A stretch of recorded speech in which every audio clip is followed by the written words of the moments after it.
Students, ફરી એકવાર કેમિસ્ટ્રીની દુનિયામાં આપનું સ્વાગત. આપણે લોકો ધોરણ 12 માં ચેપ્ટર નંબર 2 એટલે કે દ્રાવણો સોલ્યુશન્સ કરી રહ્યા છીએ. આજે એમનો છઠ્ઠો લેક્ચર છે. લાસ્ટ લેક્ચરમાં આપણે હેનરી અચળાંક અથવા હેનરીનું સૂત્ર છે એને લગતા દાખલાઓ ગણ્યા હતા અને સાથે સાથે સાંદ્રતાના અમુક સ્વાધીન દાખલાઓ હતા એ પૂરા કર્યા. આજે આપણે નવા ટોપિક તરફ આગળ વધીએ. આજનો આપણો પહેલો ક્વેશ્ચન છે કે પ્રવાહીનું બાષ્પ દબાણ એટલે શું અને તે કયા પરિબળ પર આધાર રાખે છે તે જણાવો. આઈ રિપીટ, પ્રવાહીનું બાષ્પ દબાણ એટલે શું અને તે કયા પરિબળ પર આધાર રાખે છે તે જણાવો. તો પ્રવાહીનું બાષ્પ દબાણ એટલે શું? તો કે કોઈ ચોક્કસ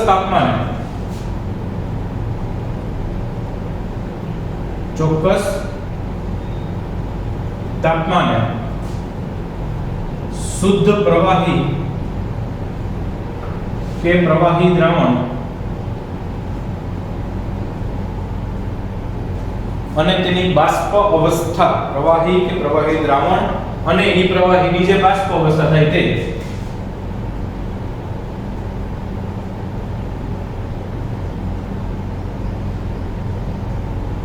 ગતિશીલ સંતુલનમાં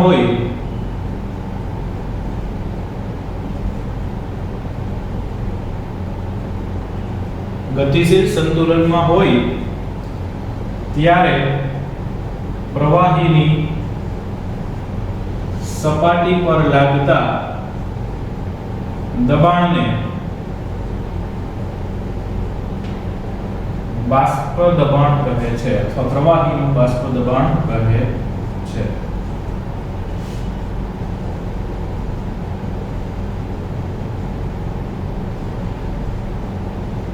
એટલે શું? તો કે બેઝિકલી આમ તમે જોવો તો બાષ્પ દબાણ શબ્દ છે, બાષ્પ દબાણ એટલે કઈ બહુ મોટી વાત નથી. બહુ સિમ્પલ લેંગ્વેજમાં એને કેવું હોય તો કહી શકાય બાષ્પ દ્વારા સપાટી પર લાગતા દબાણને બાષ્પ દબાણ કહેવાય. ઓકે, માની લો કે આ કોઈ એક પાત્ર છે, બંધ પાત્ર છે, બરાબર છે. હવે અહીંયા આગળ આપણે કોઈ એક શુદ્ધ પ્રવાહી અથવા પ્રવાહી દ્રાવણ લીધું, જેવું આપણે વ્યાખ્યાન કીધું એ પ્રમાણે શુદ્ધ પ્રવાહી અથવા પ્રવાહી દ્રાવણ લીધું છે અને એમાંથી બાષ્પ બનવાનું ચાલુ છે. કોઈ ચોક્કસ તાપમાન લીધું છે, તાપમાન વધારતા નથી, ચોક્કસ તાપમાન લીધું છે. એ તાપમાને તો કે બાષ્પશીલ પ્રવાહી હોય એટલે પ્રવાહીનું બાષ્પમાં રૂપાંતર થતું હોય તો એ પ્રવાહીનું બાષ્પ બનવાનું ચાલુ છે. તો એ પ્રવાહીમાંથી એની બાષ્પ બનતી હશે અને એ બાષ્પના અણુઓ છે અહીંયાથી ભેગા થતા હશે કારણ કે પાત્ર તો બંધ છે. પાછા એમાંથી અમુક અણુઓ આ પ્રવાહીની સપાટીના સંપર્કમાં આવતા હોય એટલે વળી પાછા નીચે તરફ ખેંચાઈ જાય કારણ કે સપાટી ઉપરનું આકર્ષણ વધુ હોય. ઓકે, તો એ પાછા પ્રવાહીની બાષ્પ અને પાછું બાષ્પમાંથી પ્રવાહી બે બનવાનું ચાલુ હોય અથવા તો આમાં અણુઓ છે એકબીજા સાથે ભેગા થઈ જઈને વળી પાછું પ્રવાહી બનવાનું ચાલુ થાય. તો પ્રવાહી અને તેની બાષ્પ કલા આ બે વચ્ચે ગતિશીલ સંતુલન સપાયેલું છે. એનો મતલબ કે જેટલા પ્રવાહીના અણુઓનું બાષ્પમાં રૂપાંતર થતું હશે ત્યારે તેટલા જ બાષ્પના અણુઓનું પ્રવાહીમાં રૂપાંતર થતું હશે અને પ્રવાહીનું બાષ્પમાં અને બાષ્પનું પ્રવાહીમાં એ બેયનો વેગ સમાન હોય મતલબ જેટલા અણુ બાષ્પમાં ફેરવાય એટલા જ પાછા પ્રવાહીમાં ફેરવાઈ જાય. એટલે કે પ્રવાહીના અણુનો જથ્થો અચળ, વાયુરૂપ અણુનો જથ્થો તો કે અચળ અને બેય અચળ હોય ત્યારે ગતિશીલ સંતુલનમાં છે. એ ગતિશીલ સંતુલનમાં હોય ત્યારે આ સપાટી ઉપર આ જે સપાટી છે એ સપાટી ઉપર આ બાષ્પના અણુઓ દ્વારા જે દબાણ લાગશે, આ બાષ્પના અણુઓ દ્વારા જે દબાણ લાગતું હોય એને એનું બાષ્પ દબાણ કહેવાય. ચોક્કસ તાપમાને શુદ્ધ પ્રવાહી કે પ્રવાહી દ્રાવણ અને તેની બાષ્પ અવસ્થા ગતિશીલ સંતુલનમાં હોય ત્યારે પ્રવાહીની સપાટી પર બાષ્પ દ્વારા લાગતું દબાણ એટલે બાષ્પ દબાણ એટલે કે પ્રવાહીની સપાટી પર લાગતા દબાણને એનું બાષ્પ દબાણ કહેવાય. ક્લિયર થયું બાષ્પ દબાણ? અને આ બાષ્પ દબાણ છે એને અસર કરતા પરિબળો કયા પરિબળ પર આધાર રાખે છે? તે કયા પરિબળ પર આધાર રાખે છે? તો એ આધાર રાખતા પરિબળોમાં સૌથી પહેલું છે તાપમાન. કયા તાપમાને છે એના ઉપરથી ખબર પડે કારણ કે જો તાપમાન વધારે રાખો તો બાષ્પ વધારે બને, બાષ્પ વધારે બને તો બાષ્પ દબાણ વધારે હોય એટલે તાપમાન ઉપર આધાર રાખે. બીજું સંપર્ક સપાટીનું ક્ષેત્રફળ કેટલું છે એના ઉપર આધાર રાખશે. સંપર્ક સપાટીનું ક્ષેત્રફળ કેટલું છે એના ઉપર પણ આધાર રાખશે. અને ત્રીજું એમનું આંતરાણવીય આકર્ષણ બળ, એટલે અણુ વચ્ચે લાગતા આકર્ષણ બળ કેટલા છે ઈ જોવા પડે.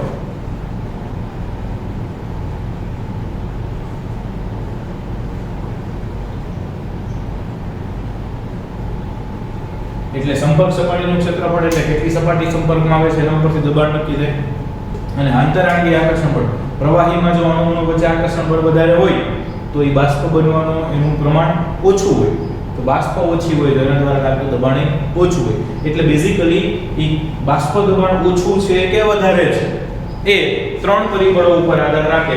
એક તાપમાન ઉપર આધાર રાખે, બીજું સંપર્ક સપાટીના ક્ષેત્રફળ પર આધાર રાખે અને ત્રીજું આંતરાણવીય આકર્ષણ પર આધાર રાખે. તો આ કેવું પ્રવાહીનું બાષ્પ દબાણ એટલે શું, બહુ બેઝિક ટર્મ સમજાઈ ગઈ છે. તો કે ભાઈ બાષ્પ દબાણ, કારણ કે આના પછીની થિયરમ્સ છે એમાં આપણે બાષ્પ દબાણ વિશે ચર્ચા કરવાની છે. તો અહીંયા ખાલી આપણે બાષ્પ દબાણની વ્યાખ્યા સમજ્યા અને કયા પરિબળ ઉપર આધાર રાખે છે એ સમજ્યા. રાઈટ, લખવું હોય તો લખી શકો છો.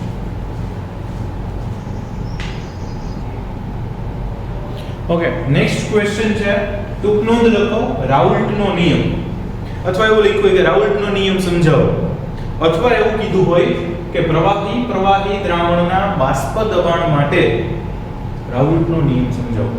રાઉલ્ટનો નિયમ લખો, ટૂંક નોંધ લખો, અથવા પ્રવાહી દ્રાવણ માટે બાષ્પ દબાણ માટે રાઉલ્ટનો નિયમ સમજાવો. એટલે બેઝિકલી આપણને આ પ્રશ્ન પરથી એટલી ખબર પડી કે રાઉલ્ટ નામના સાયન્ટિસ્ટે કંઈક નિયમ આપ્યો છે. જેમ આપણે આગળ હેનરીનો નિયમ સમજ્યા એમ રાઉલ્ટનો નિયમ સમજો. બીજું કે આ આઈએમપી છે. અચ્છા, બીજું કે રાઉલ્ટનો નિયમ છે આ પ્રશ્ન પૂછે તો કોના માટે સમજાવવાનો છે, તો કે તો પ્રવાહી દ્રાવણ હોય એના માટે સમજાવવાનો છે. મતલબ દ્રાવણ બનાવ્યું હશે કેવું, તો કે બંને પ્રવાહી ભેગા કર્યા હોય અને જે દ્રાવણ બન્યું હોય એના માટે રાઉલ્ટનો નિયમ સમજાવવાનો છે. રાઈટ. તો દાખલા તરીકે આપણે ધારો કે બે બાષ્પશીલ પ્રવાહી 1 અને 2 છે, અથવા 1 અને 2 છે. બાષ્પશીલ પ્રવાહી 1 અને પ્રવાહી 2 આવું કહી દે છે. પ્રવાહી 1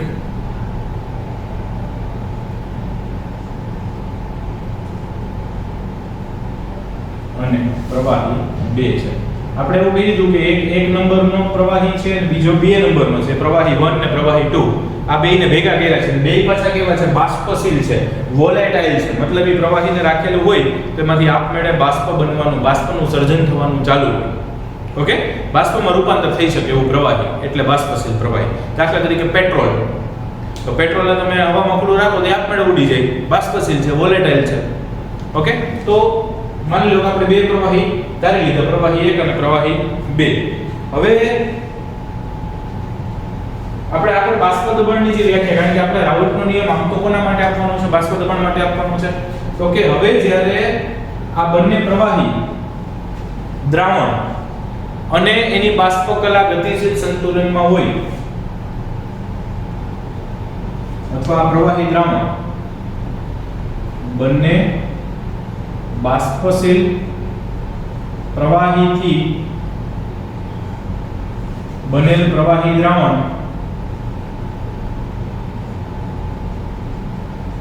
તથા તેની બાષ્પ અવસ્થા સંતુલનમાં હોય, ગતિશીલ સંતુલનમાં હોય,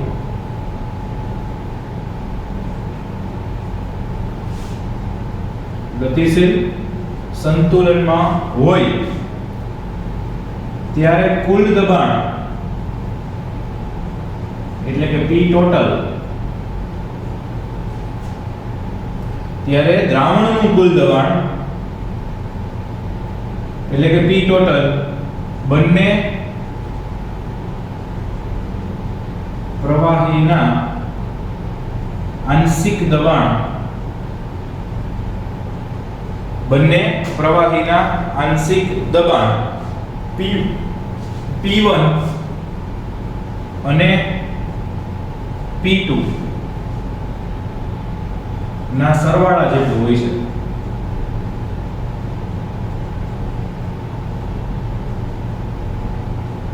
મતલબ હું તમને એમ કહું કે આ એક પાત્ર છે, એ પાત્રમાં મેં પ્રવાહી 1 અને પ્રવાહી બે વહેરા છે. એક પ્રવાહી બ્લુ છે ને એક પ્રવાહી બ્લેક છે. દાખલા તરીકે પાત્ર બંધ છે, એક ચોક્કસ તાપમાન છે, તો પ્રવાહી 1 માંથી એનો બાષ્પ બનતી હશે અને પ્રવાહી 2 માંથી પણ એની બાષ્પ બનતી હશે, રાઈટ? તો હવે ઈ પ્રવાહી અને બાષ્પ કલા જ્યારે સંતુલનમાં, કારણ કે બાષ્પ દબાણની સાચી વ્યાખ્યા ત્યારે જ આપી શકાય જ્યારે બે સંતુલનમાં હોય. નકર ક્યારેક એવું થાય કે તાપમાન નીચું વયું ગયું હોય તો બાષ્પનું પ્રમાણ ઘટી ગયું હોય તો એનું બાષ્પ દબાણ નીચું મળે, ક્યારેક તાપમાન વધી ગયું હોય તો બાષ્પ દબાણ ઊંચું મળે. એટલે સંતુલનમાં હોય પછી વધવા ઘટવાનું નથી. ઓકે, તો બે પ્રવાહીનું મિશ્રણ અને એમની બાષ્પ સંતુલનમાં હોય ત્યારે ઈ પ્રવાહીની સપાટી પર બાષ્પ વડે લાગતું દબાણ એટલે કુલ દબાણ તો કેટલું હોય તો કે ઈ બેયની બાષ્પના સરવાળા જેટલું હોય. આમાં બ્લુ હોય તો બ્લુનું બાષ્પ દબાણ થયું, બ્લેક છે તો બ્લેકનું, મતલબ પ્રવાહી 1 નું બાષ્પ દબાણ P1 હોય, પ્રવાહી 2 નું બાષ્પ દબાણ P2 હોય, એટલે કે આંશિક દબાણ. તો કુલ દબાણ કેટલું હશે તો કે બંનેના સરવાળા જેટલું હશે. આમ તો આ ડાલ્ટનનો નિયમ છે. આ જે લખ્યો છે આપણે એ ડાલ્ટનનો નિયમ છે. ઓકે, બીજું કે પ્રવાહી 1 અને 2 ના આંશિક દબાણની અહીંયા વાત આવી. તો પ્રવાહી 1 અને 2 ના આંશિક દબાણ કેટલા હોય તો કે પ્રવાહી 1 અને 2 ના આંશિક દબાણ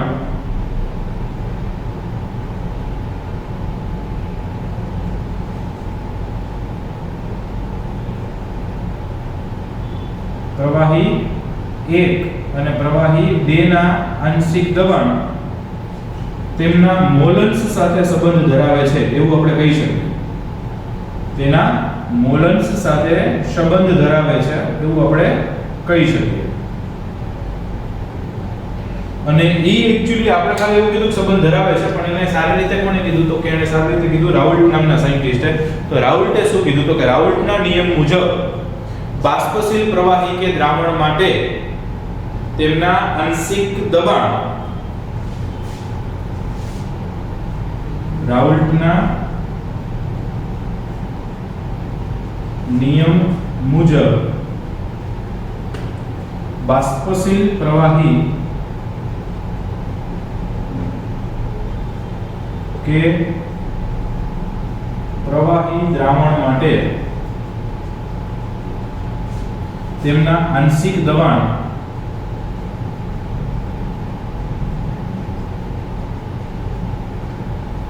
દ્રાવણમાં રહેલા તેમના મોલન્સના સમપ્રમાણમાં હોય છે.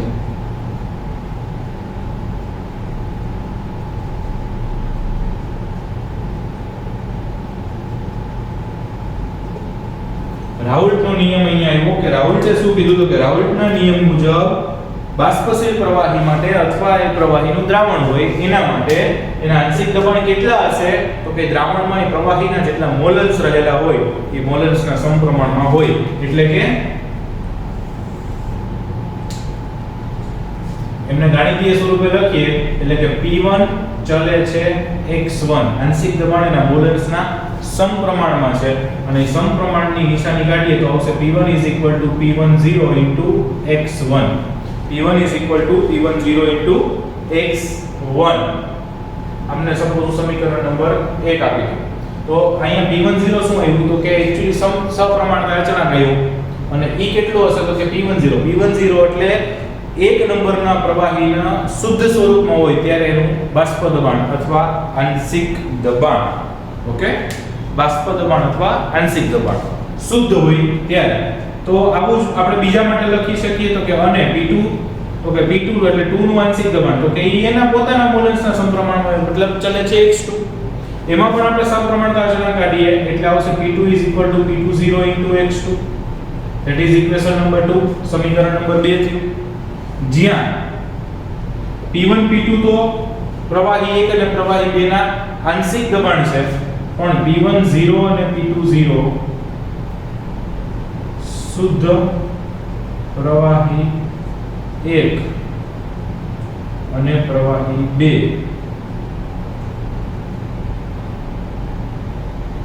અનુક્રમે શુદ્ધ પ્રવાહી 1 અને શુદ્ધ પ્રવાહી 2 ના બાષ્પ દબાણ છે. શુદ્ધ હોય ત્યારની વાત છે. ઓકે, તો આવું કંઈક મળ્યું. હવે ડાલ્ટનના નિયમ મુજબ શું, મતલબ રાઉલ્ટના નિયમ મુજબ આ મળ્યું કે P1 બરાબર P10 x1 and P2 is equal to P20 x2. હવે ડાલ્ટનના નિયમ મુજબ શું થાય ભાઈ? તો કે ડાલ્ટનના નિયમ મુજબ P ટોટલ કુલ દબાણ કેટલું હોય?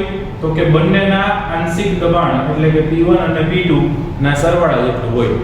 હવે સમીકરણ 1 અને 2 પરથી આપણી પાસે P1 અને P2 ની કિંમતો છે તો કે આ. તેથી સમીકરણ 1 અને 2 પરથી P total is equal to P10 x1 plus P20 x2. જે x1 અને x2 છે એ અનુક્રમે એના મોલન્સ છે. x1 છે એ પ્રવાહી 1 ના મોલન્સ અને x2 છે એ પ્રવાહી 2 ના મોલન્સ. અહીંયા તમારે લખવું હોય તો લખી પણ શકો. ઓકે, હવે x1 અને x2 મોલન્સ છે તો મોલન્સ નો કુલ સરવાળો તો 1 થાય હંમેશા. ઓકે, એટલે x1 x2 બરાબર શું થતું? તો કે 1 થતું. તો હું અહીંયા કંઈક આવું મૂકી શકું. તો અહીંયા લખી શકાય P total is equal to P10 into 1 minus x2 plus P20 x2. મતલબ x1 ની બદલે મેં એને x2 માં ફેરવા. આવું શું કામ કરી શકાય? તો આપણે આવું એટલા માટે કરી શકાય કે x1 x2 બરાબર 1 થાય. મોલન્સ નો કુલ સરવાળો હંમેશા 1 થાય એવું આપણે ભણી ગયા છે. ઓકે, હવે આનું સાદું રૂપ આપીએ તો શું બનશે? તો કે સાદું રૂપ આપો તો બને P total is equal to P10 આ 1 વડે ગુણે એટલે P10 minus P10 x2 અને અહીંયા P20 x2. તો એમાંથી હું x2 કોમન કાઢી લઉં તો P20 વધે અને અહીંયા minus P10 વધે into x2. P total is equal to P10 plus P20 minus P10 into x2. કુલ દબાણનું સૂત્ર થયું. અહીંયા પ્રશ્ન થાય સર x1 બરાબર મેં 1 minus x2 મૂક્યું એની બરાબર હું એની બદલે હું x2 બરાબર 1 minus x1 ન મૂકી શકું? તો કે મૂકી જ શકાય. તો જે સૂત્ર મળશે એ સાચું જ થશે. બે માંથી ગણતરી કરશો બે મૂકીને તો સરખો જ જવાબ આવશે.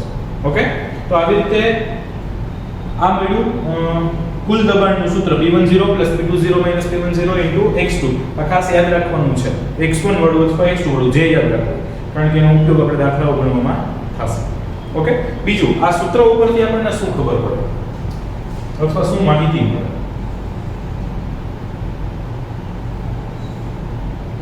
અચ્છા, આ સૂત્ર ઉપરથી આપણને શું માહિતી મળે? તો કે સૂત્ર ઉપરથી એટલી માહિતી મળે કે જે બાષ્પ દબાણ છે એ કોઈ પણ એક જ ઘટકના મોલન્સ ઉપર આધારિત છે.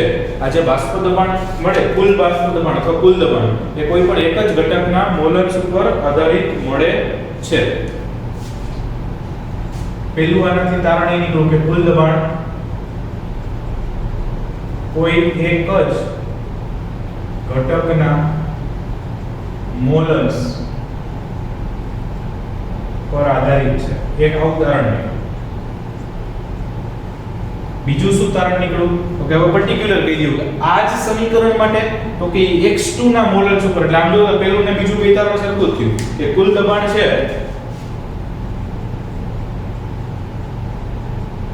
ઈ પ્રવાહી 2 અથવા ઘટક 2 ના મોલન્સ x2 પર આધારિત છે. હા,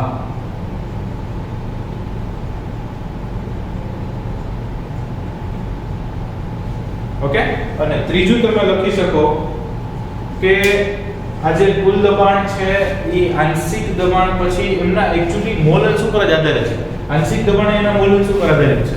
તો એનો મતલબ તમે એવું કરી શકો કે એના જે આંશિક દબાણ છે એ મોલન્સના વધારા કે ઘટાડા સાથે વધે છે અથવા ઘટે છે. ટૂંકમાં મોલન્સ વધતા હશે અથવા ઘટતા હશે તો એની સાથે આંશિક દબાણમાં પણ વધારો અથવા ઘટાડો માલુમ પડશે. ફાઇન, આટલું લખો. હજી આમાં આપણે આલેખ દોરીને થોડું સમજવાનું છે. સ્ક્રીનશોટ અથવા લઈ શકો છો અથવા લખી શકો છો. રાઈટ? ઓકે, તો એમાં હવે આપણે બાષ્પ દબાણ મોલન્સ ઉપર આધારિત છે એવું કીધું છે. તો બાષ્પ દબાણ અને મોલન્સનો આલેખ દોરીએ તો આપણને કંઈક આવું મળે. ધારો કે આપણે એવું કરીએ કે અહીંયા x1 બરાબર 1 અને x2 બરાબર 0 છે. મતલબ કે અહીંયા પ્રવાહી 1 ના મોલન્સ પૂરેપૂરા છે 1 છે અને પ્રવાહી 2 0 છે. પછી આમ વધારતા આયલા જાવ તો x1 ના મોલન્સ ઘટતા જાય, ઘટીને આ બિંદુએ 0 થઈ જાય, જ્યારે x2 ના મોલન્સ છે એ 1 થઈ જાય. ઓકે, 1 ના મોલન્સ 1, ટૂંકમાં અહીંયા સંપૂર્ણ શુદ્ધ ઘટક 1 છે, અહીંયા શુદ્ધ ઘટક 2 છે. શુદ્ધ ઘટક 1 એમ કેમ કીધું તો કે ખાલી 1 જ છે, 2 તો 0 છે, મોલન્સ 0 એટલે એનું પ્રમાણ 0. એવી જ રીતે અહીંયા શુદ્ધ ઘટક 2 છે, કારણ કે 2 ના મોલન્સ 1 છે, પ્રવાહી 1 તો 0 છે. તો જ્યારે શુદ્ધ ઘટક 1 હોય ત્યારે એનું બાષ્પ દબાણ, તો કે ત્યારે એનું બાષ્પ દબાણ છે કે P10 થશે, શુદ્ધ ઘટકનું બાષ્પ દબાણ. આવી આપણે વાત કરી હતી. પછી એવી જ રીતે અહીંયા આગળ હશે તો શુદ્ધ ઘટક 2 છે, તો ત્યારે જે એનું બાષ્પ દબાણ મળે એ સપોઝ P20 છે, શુદ્ધ ઘટકનું બાષ્પ દબાણ P20. ઓકે, તો આ જે મળે એને આપણે P1 કહી શકીએ, આ જે મળે એને આપણે P2 કહી શકીએ, અને આ જે મળે એને આપણે P ટોટલ કહી શકીએ. P ટોટલ કેટલું હોય તો કે P ટોટલ છે એ P1 P2 જેટલું હોય. Okay, P total P1 P2 જેટલું હોય. ઓકે, કારણ કે આ શુદ્ધ ઘટક એક. બીજું કે અહીંયા આપણે એવું ધાર્યું છે કે P10 is less than P20, મતલબ પ્રવાહી 1 નું બાષ્પ દબાણ પ્રવાહી 2 કરતા ઓછું છે, મતલબ પ્રવાહી 1 છે એ ઓછું બાષ્પશીલ છે અને પ્રવાહી 2 છે એ વધુ બાષ્પશીલ છે, એવું અહીંયા ધાર્યું હોય. એટલે આપણે P1 ઓછું લઈ શકાય, P2 વધારે લઈ શકાય, એમ ગમે એના માટે બધે આવું જ લઈ શકાય એવું જરૂરી નથી. પણ અહીંયા આપણે એવું વિચારી લઈએ છીએ કે ભાઈ 1 નું બાષ્પ દબાણ ઓછું છે ને 1 નું બાષ્પ દબાણ વધુ છે. Okay, fine. હવે આના ઉપરથી એવું કહી શકાય કે જ્યારે x1 બરાબર 1 છે, બરાબર, ત્યારે નિમ્નતમ બાષ્પ દબાણ મળે છે. નીચે લખી નાખીએ, આલેખ પરથી આવું મળે કે જ્યારે x1 બરાબર 1 થાય છે ત્યારે નિમ્નતમ બાષ્પ દબાણ, નિમ્નતમ એટલે ઓછામાં ઓછું, P total is equal to P10 મળે. P total કેટલું થશે તો કે P10 જેટલું થશે. કેમ એવું તો કે ભાઈ કારણ કે ત્યારે તો P total 2 તો 0 છે, 2 તો 0 છે એટલે P10. અને જ્યારે x2 બરાબર 1 થાય ત્યારે મહત્તમ બાષ્પ દબાણ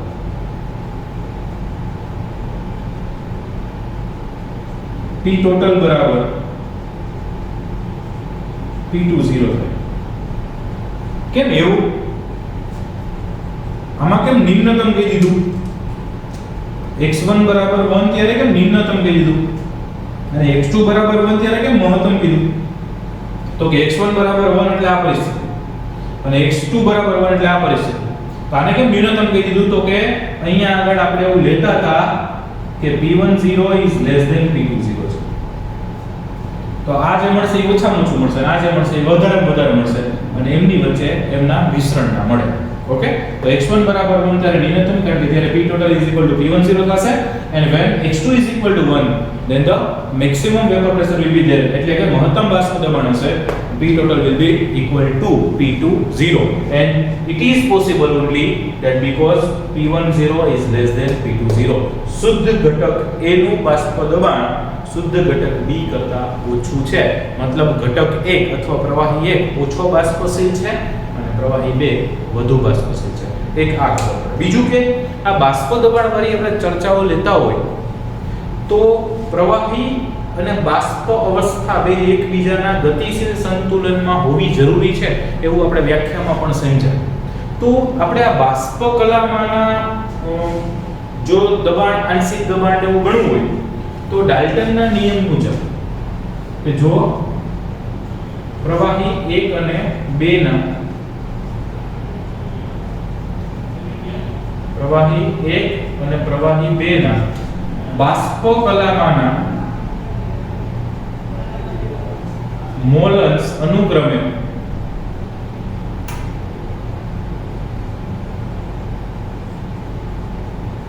y1 અને y2 હોય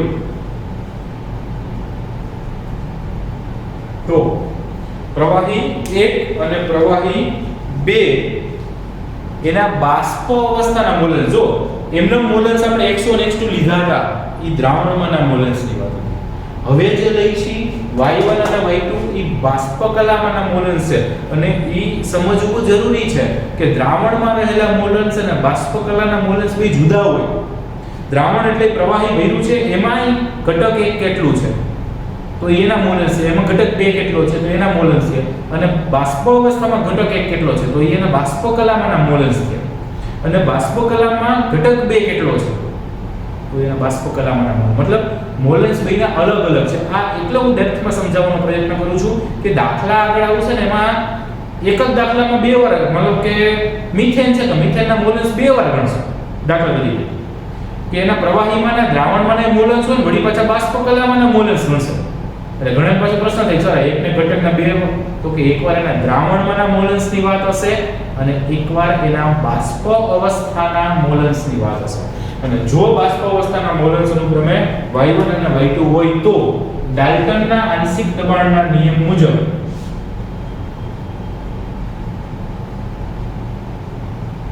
ડાલ્ટનના આંશિક દબાણના નિયમ મુજબ P1 is equal to મોલન્સ આંશિક દબાણ એટલે મોલન્સ ગુણ્યા કુલ દબાણ. એના મોલન્સ કેટલા છે તો કે y1 * P total, સપોઝ આને સમીકરણ નંબર 3 કીધો, અને ઘટક 2 P2 is equal to y2 * P total, એને કીધું સમીકરણ નંબર 4. તો આવી રીતે બાષ્પ અવસ્થામાં આંશિક દબાણ પણ મેળવી શકાય, દ્રાવણમાંના મોલન્સ પણ મેળવી શકાય અને બાષ્પ અવસ્થામાંના મોલન્સ પણ મેળવી શકાય. એટલે બેઝિકલી રાઉલ્ટનો નિયમ સમજાવો અથવા પ્રવાહી દ્રાવણના બાષ્પ દબાણ માટે રાઉલ્ટનો નિયમ સમજાવો અથવા તો નોંધ લખો કે તમારે આટલું એમાં લખવું પડે. અને ખાસ યાદ રાખજો રાઉલ્ટનો નિયમ સમજાવીએ છીએ ત્યારે એમાં ડાલ્ટનના નિયમનો પણ ઉપયોગ થાય છે. ફાઇન, આ થિયરી માટે આટલું રાખીએ, પછી જોઈએ નેક્સ્ટ ક્વેશ્ચન. આટલું લખી શકો છો.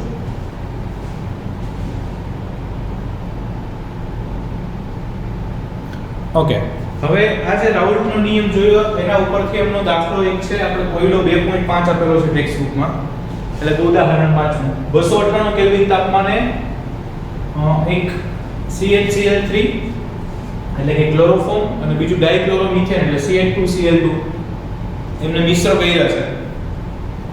એમાં ક્લોરોફોર્મનું આંશિક દબાણ છે એ 200 mmHg છે, ડાઇક્લોરોમિથેન છે એનું આંશિક દબાણ 415 mmHg, એ પોતપોતાનું છે એટલે શુદ્ધ સ્વરૂપમાં એટલે P10 અને P20 છે.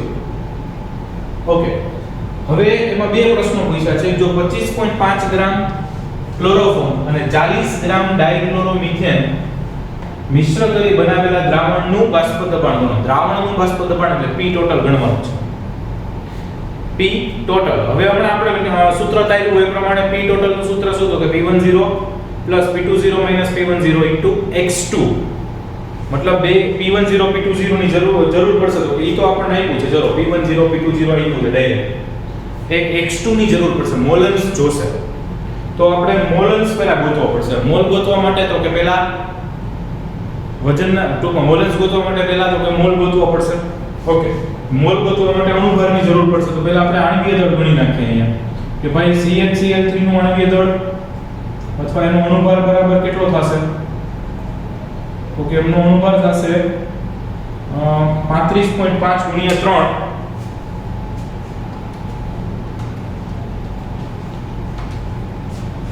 પ્લસ કાર્બનનો 12 અને હાઇડ્રોજનનો 1 એટલે 119.5 ગ્રામ પ્રતિ મોલ. અને ડાઇક્લોરોમિથેન CH2Cl2 નો અણુભાર કેટલો થશે તો કે CH2Cl2 એટલે 35.5 ગુણ્યા 2 એટલે 71 ને 2 73 ને 2 75 એટલે 10 85 ગ્રામ પ્રતિ મોલ. બેઉના આણ્વીય દળ મળી ગયા. હવે બેયના મોલ ગોતી લે તો CHCl3 ના મોલ બરાબર એનું વજનના છેદમાં અણુભાર, એનું વજન કેટલું આવ્યું છે તો કે 25.5 અને છેદમાં અણુભાર કેટલો આવ્યો છે એમનો તો કે 119.5 આ એમના મોલ મળશે. પછી CH2Cl2 ના મોલ તો એમનું વજન ઈ કેટલું છે ડાઇક્લોરોમિથેન તો કે 40 ગ્રામ. તો 40 ના છેદમાં એમનો અણુભાર 85. તો આ એના મોલ મળી જાય. ગણતરી કરીએ તો 25.5 is divided by 119.5 એટલે મળશે 0.213 અથવા 0.2133 0.213 અથવા 0.2133 મોલ. એવી જ રીતે 40 ભાગ્યા 85 એટલે 0.470 મોલ. 0.470 મોલ અથવા 0.47 મોલ. બરાબર, પાછળના બિંદાની નહીં જરૂર નથી. અને કુલ મોલ કેટલા થશે તો કે કુલ મોલ બરાબર 0.6 4 ને 2 6 7 ને 8 મોલ અથવા 683 મોલ. 68 કયો કે 0.683 કયો. આમાંથી આપણે મોલની જરૂર નથી, મોલન્સની સોરી કુલ મોલની જરૂર પડશે. મોલના છેદમાં કુલ મોલ. હવે બેયના મોલન્સ આપણે ગણવાના છે તો ગણી લઈએ. બરાબર, બેવના મોલ અંશ તો CHCl3 ના મોલ અંશ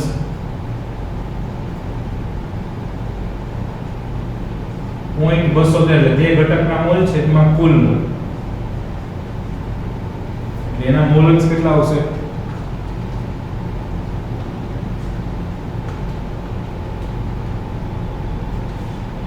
તો કે 0.312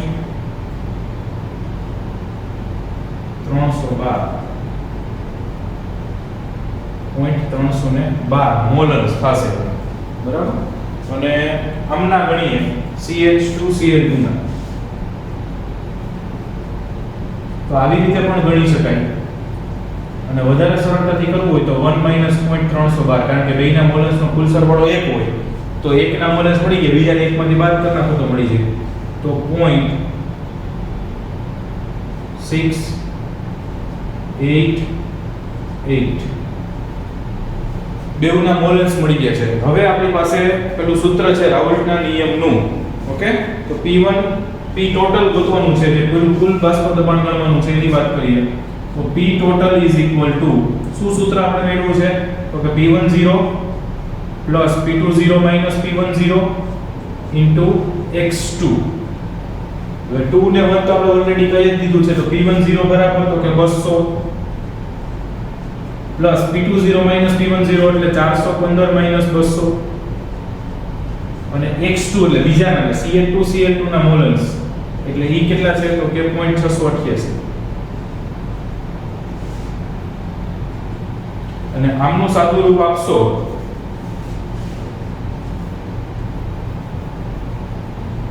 એટલે 415 minus 200 215 એને ગુણ્યા 0.688 એટલે 147.92 અને 200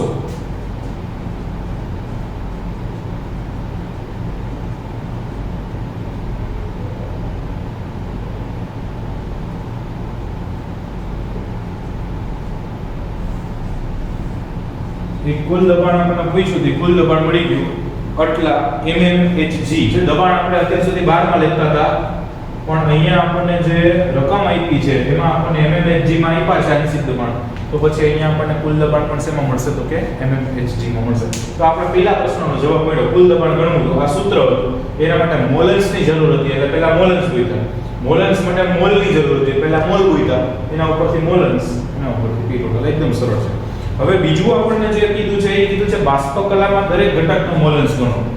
એટલે આપણે જે છેલ્લે આગલી થિયરીમાં જે છેલ્લે આપણે મેળવ્યું P1 = Y1 into મોલન્સ P total બરાબર તો ઈ ગણવું પડશે. એટલે Y1 દરેક ઘટકના મોલન્સ ગણવાના છે એટલે Y1 ને Y2 ગણવાના છે પણ એના માટે પાછા P1 અને P2 હોવા જોશે આપણી પાસે બરાબર. સિમ્પલ હું તમને કહું એનું સૂત્ર શું છે તો કે P1 = Y1 into P total આવું સૂત્ર છે. હવે એમાંથી આપણે y1 ગોતવાના છે તો y1 ગોતવા માટે p ટોટલ તો p ટોટલ તો આવી પણ પાછું p1 હોવું જોઈએ તો p1 તો આપ્યું છે p1 નથી આપ્યું p1 0 આપ્યું છે તો પહેલા બાષ્પ કલામાં આપણે ગોતવું પડશે, રાઈટ? તો આ પહેલો દાખલો અહીંયા કર્યો. હવે બીજો દાખલો કરીએ અહીંયા. તો સૌથી પહેલા બાષ્પ કલામાં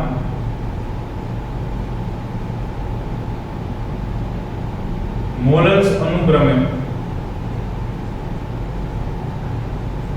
એ પછી લખશું. પહેલા બાષ્પ કલામાં મોલર્સ ગણવા છે તો બાષ્પ કલા લખીએ. હવે એમાં P1 P2 ગણવા છે. P1 એટલે CHCl3, P of CHCl3 ગણવું છે. અને એટલે એનું એક્ચ્યુઅલી સૂત્ર શું તો કે P P10x1.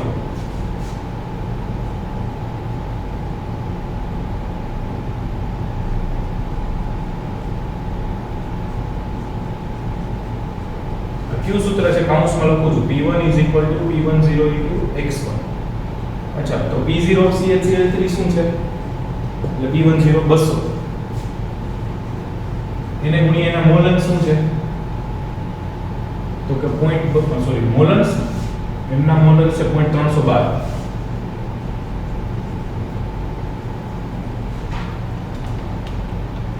ગુણ્યા 200 એટલે એમનો જવાબ આવશે 62.4.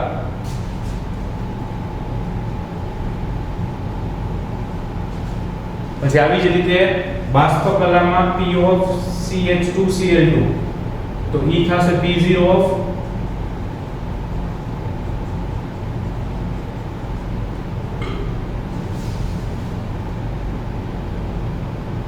415. એને ગુણ્યા એમના મોલન્સ કેટલા છે 0.688.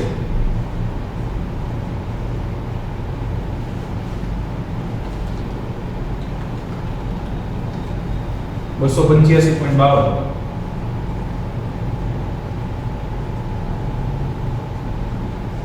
ચલો, તો બાષ્પ કલામાં બે આવી ગઈ. હવે આપણી પાસે આ સૂત્ર છે. ઈ સૂત્ર મૂકો એટલે આપણને y1 y2 મળી જાય.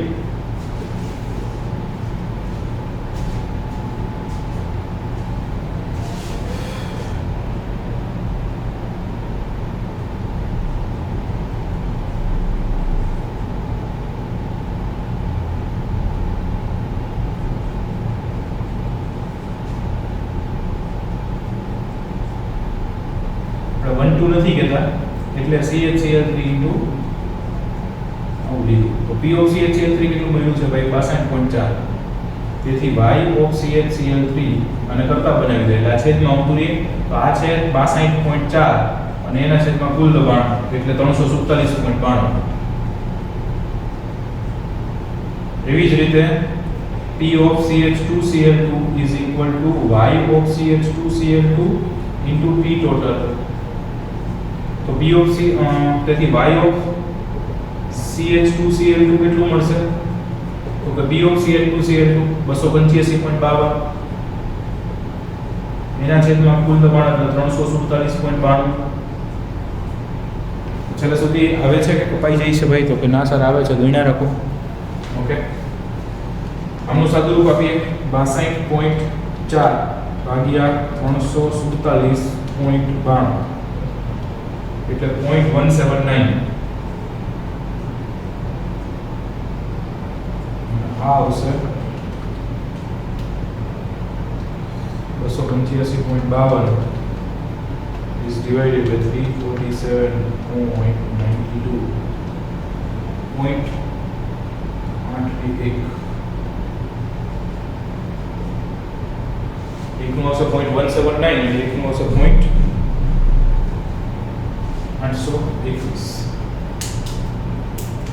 બે જવાબ છે. બંનેના મોલન્સ તો નાખી દીધા. આ એકના મોલન્સ છે અને આ બીજાના મોલન્સ છે. આના ઉપરથી એટલી ખબર પડે કે આનું મોલન્સ વધારે છે, આના ઓછા છે. એનો મતલબ કે આ વધુ બાષ્પશીલ હશે, આ ઓછું. ક્લોરોફોર્મ છે એ ડાયક્લોરોમિથેન કરતા ઓછું બાષ્પશીલ હશે. ઓકે, એટલે બાષ્પ અવસ્થામાં વધારે શું હશે? ક્લોરોફોર્મ હશે કે ડાયક્લોરોમિથેન હશે? તો કે બાષ્પ અવસ્થામાં વધારે ડાયક્લોરોમિથેન હશે, રાઈટ? એકદમ સરળ દાખલો છે આ. પહેલું તો આપણે ડાયરેક્ટ ગોતી નાખ્યું હતું. ઘણા બધાને અહીંયા પ્રશ્ન હોય કે આ ગણ્યું છે એ ક્યાંથી આવ્યું? તો કે એક્ચ્યુઅલી આપણે આ મોલેન્સ જ ગણવાના હતા, પણ મોલેન્સ માટે એના બાષ્પદબાણ જરૂરી છે. અને એ કઈ રીતે ગોત્યા? તો કે આવી રીતે P1 P10 × x1 આગલી થિયરીમાં આપણે સૂત્ર હતું એના ઉપરથી મેળવ્યું છે. ફાઇન, ગણી શકો છો.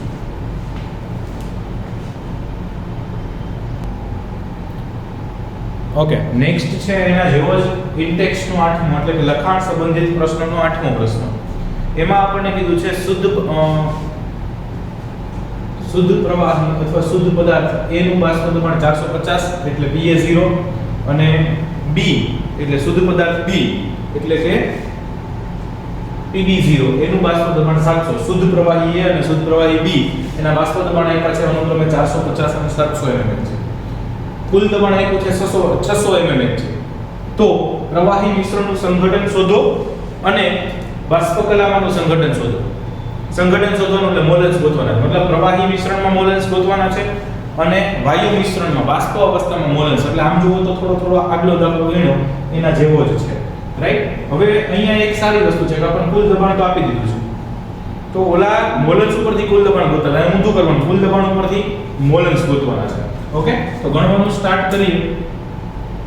ડેટા આપણે ઓલરેડી લખેલો છે, તો P ટોટલ નું સૂત્ર લખવું હોય તો P ટોટલ નું સૂત્ર આપણે આવું લખી શકીએ. P total is equal to Pb0 plus Pa0 minus Pb0 into XA. Pb0 plus Pa0 minus Pb0 into XA અથવા આવું Pa0 plus Pb0 minus Pa0 into XB ગમે સૂત્ર મૂકો. તો 1 ને 2 હતા આગલા દાખલામાં ને જેમાં 1 2 ની બદલે AB મૂક્યા છે, બરાબર? બસ, તો બાકી બધી કિંમતો આપણી પાસે છે. તો 600 એના બરાબર Pb0 700 plus Pa0 450 Pb0 700 XA ગોતવાનું છે. ઓકે, તો આવું કંઈક આપણને આપ્યું છે. હવે આને સાદું રૂપ આપીએ એટલે 600 - 700 આ બાજુ ઇઝ ઇક્વલ ટુ 450 માંથી 700 જાય તો 500 200 700 એટલે -250 XA આવું વધે. તો XA બરાબર શું વધે? તો કે 600 માંથી 700 જાય એટલે 100 -100 છેદમાં -250 માઈનસ માઈનસ કેન્સલ 100 ના છેદમાં 250 એટલે 0.40 અને XB ગોતવા છે તો એ તો 1 - x જ કરેંગે, બરાબર? તો 1 - 0.40 એના બરાબર 0.60. તો આ પહેલો દાખલો અહીંયા પૂરો થઈ ગયો. દ્રાવણનું સંઘટન, મિશ્રણનું સંઘટન એટલે મિશ્રણમાં બંનેના મોલન્સ, તો A ના મોલન્સ અને B ના મોલન્સ બે મળી ગયા છે, એટલે બે જવાબ આવી ગયા. હવે આપણે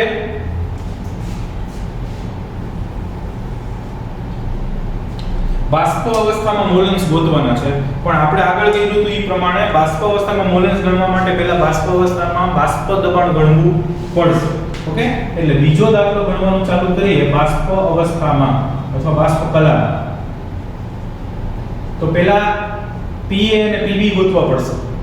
તો કે Pa is equal to કે Pa0 into XA એટલે કે Pa0 450 એને ગુણ્યા XA એટલે 0.40 એટલે એ મળી જશે. પછી Pb બરાબર, તો કે Pb બરાબર મળશે Pb0 into XB. અચ્છા, Pb0 કેટલું છે? તો કે 700 એને ગુણ્યા XB એટલે 0.60.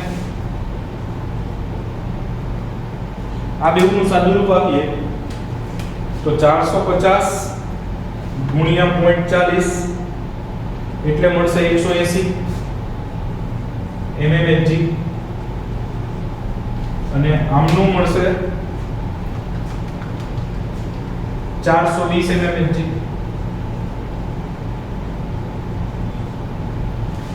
રેડી? ઓકે, હવે બાષ્પ અવસ્થામાં મોલન્સ ગણવા છે એનું સૂત્ર થશે Pa is equal to Ya into P total. આંશિક દબાણ બરાબર મોલન્સ ગુણ્યા કુલ દબાણ. ઓકે, કે y છે એ A ના બાષ્પ અવસ્થામાં મોલન્સ છે, તો એ જ આપણે ગોતવાનું છે. તો YA બરાબર PA/P ટોટલ x. આ બધું બાષ્પ અવસ્થાની ગણતરીઓ અહીંયા ચાલે છે. PA મળ્યું 180, P ટોટલ આવ્યું તો આપણને 600. અને એવી જ રીતે PB બરાબર YB * P ટોટલ. એમાં આપણે YB ગોતવા છે, તો PB/P ટોટલ થશે. તો PB આપણે ગણ્યા કેટલા 420 અને P ટોટલ 600. આનું સાદું રૂપ આપીએ 180/600 એટલે ઈ થશે 0.3 અને આ થશે 0.7. આમ ન ગણો ને 1 માઈનસ કરી નાખો તો જ આવશે, કારણ કે મોલન્સ તો એક જ હોય હંમેશા. એટલે 0.3 થયા 1 માઈનસ 0.3 કરો એટલે 0.7 બરાબર. બે રીતે ચાલશે.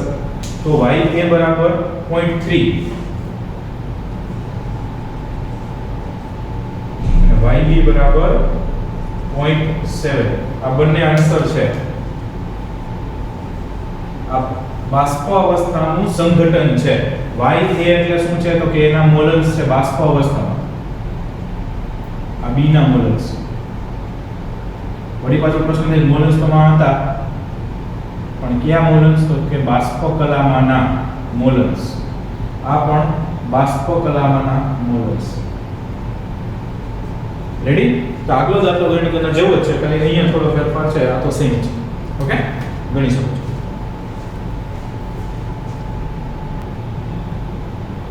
ઓકે, સ્વાધ્યાયનો 16મો દાખલો છે નેક્સ્ટ. એમાં એવું કીધું છે હેપ્ટેન અને ઓક્ટેન આદર્શ દ્રાવણ બનાવે છે. બે વસ્તુ મિક્સ કરવાની છે, એક છે હેપ્ટેન, એક છે ઓક્ટેન. બે ભેગા થઈને આદર્શ દ્રાવણ બનાવે છે અને બંનેના પોતપોતાના શુદ્ધ હેપ્ટેન અને ઓક્ટેનના આંશિક દબાણ અનુક્રમે 105.2 અને 46.5 કે પાસ્કલ છે.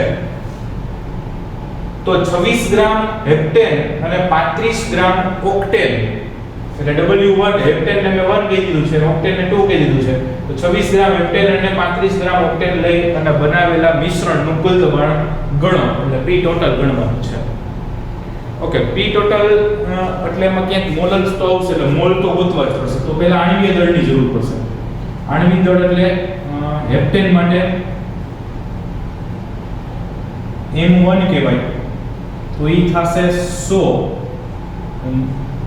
ગ્રામ પર મોલ. અને ઓક્ટેન એને M2 કહી દઈએ, તો હેપ્ટેન અને ઓક્ટેન 14 નો ફેર હોય એટલે 114 ગ્રામ પ્રતિ મોલ. આ બેના આણ્વિય દળ આપણને મળ્યા છે, રાઈટ? ગ્રામ પ્રતિ મોલ અને ગ્રામ પ્રતિ મોલ આણ્વિય દળના એકમ આપણને ખબર છે. ઓકે, હવે મોલન્સ ગણી લઈએ. તો X1 હેપ્ટેનના મોલન્સ X1 એટલે ઈ કેટલા થશે? તો કે પેલા મોલ ગોતો પડશે ને, સોરી. તો હેપ્ટેનના મોલ N1 એટલે હેપ્ટેનનું વજન એટલે 26 અને છેદમાં અણુ અણુભાર એટલે 100. એવી જ રીતે ઓક્ટેનના મોલ N2 એટલે એનું વજન 35 અને છેદમાં 114. તો બંનેના મોલની ગણતરી કરતા હેપ્ટેનના મોલ આવશે 0.26, તો ડાયરેક્ટ થાય એવું હતું. અને 35/114 0.360 એટલે 0.31. તો ટોટલ કેટલા થશે?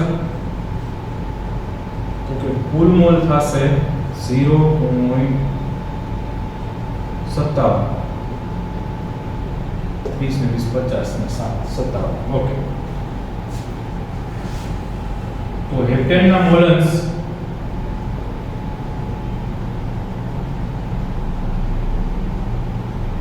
X1 બરાબર હેપ્ટેનના મોલ 0.26 છેદમાં કુલ મોલ 0.57. 0.26 ભાગ્યા 0.57 એટલે 0.456 એટલે 0.46. એવી જ રીતે ઓક્ટેનના મોલ્સ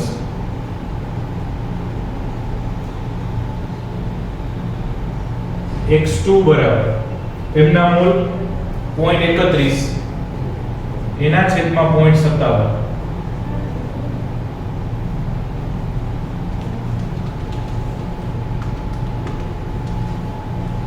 0.54 1 માઈનસ કર્યું તોય ચાલો.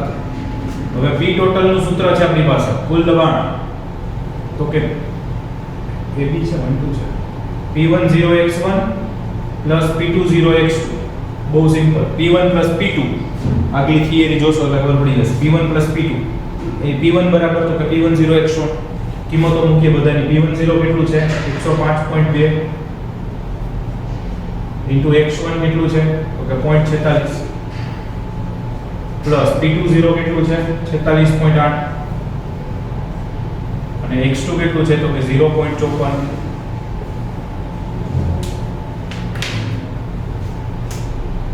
ગણતરી કરીએ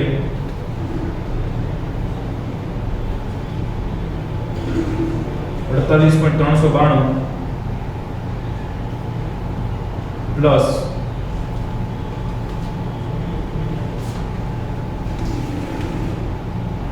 25.272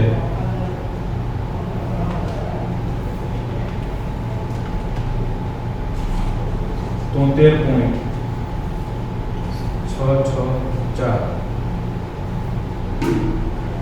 P total